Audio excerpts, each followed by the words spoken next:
네, 전임 정권에서 임명이 된 공공기관들에게 사직을 강요했다는 이른바 블랙리스트 의혹과 관련해 문재인 정부 때 장관 3명과 또 청와대 고위 관계자를 포함해 5명이 재판에 넘겨졌습니다. 검찰은 다만 임종석 전 대통령 비서실장 등 밑선의 관여 사실은 확인되지 않는다고 밝혔습니다. 취재기자 연결합니다. 우철희 기자. 네, 사회일부입니다. 네, 그럼 어떤 부처의 전직 장관들이 기소된 겁니까?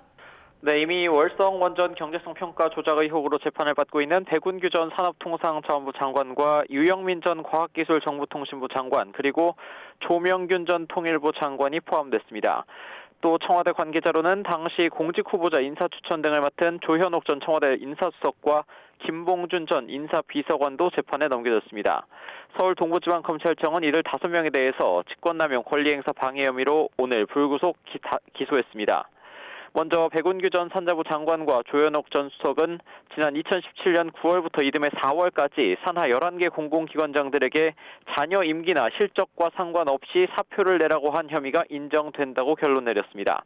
또 청와대가 점 찍은 인사를 공공기관장으로 임명하기 위해 면접관들에게 내정 사실을, 또 내정자에게는 모번 답안을 알려주는 등 부당한 특혜를 줬다고 봤습니다.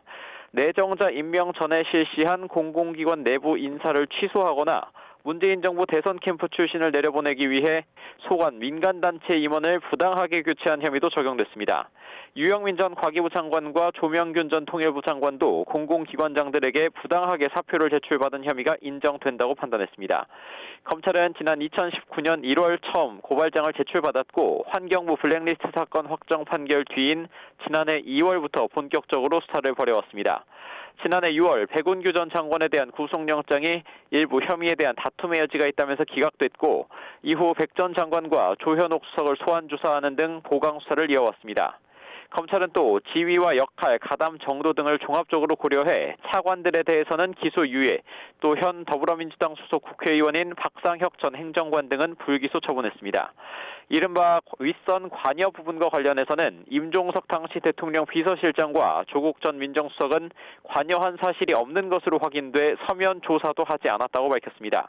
하지만 교육, 농림, 외교부 관련 블랙리스트 의혹으로 고발된 사건은 현재 서울중앙지검에서 수사가 진행되고 있습니다. 지금까지 사회일부에서 YTN 우철입니다.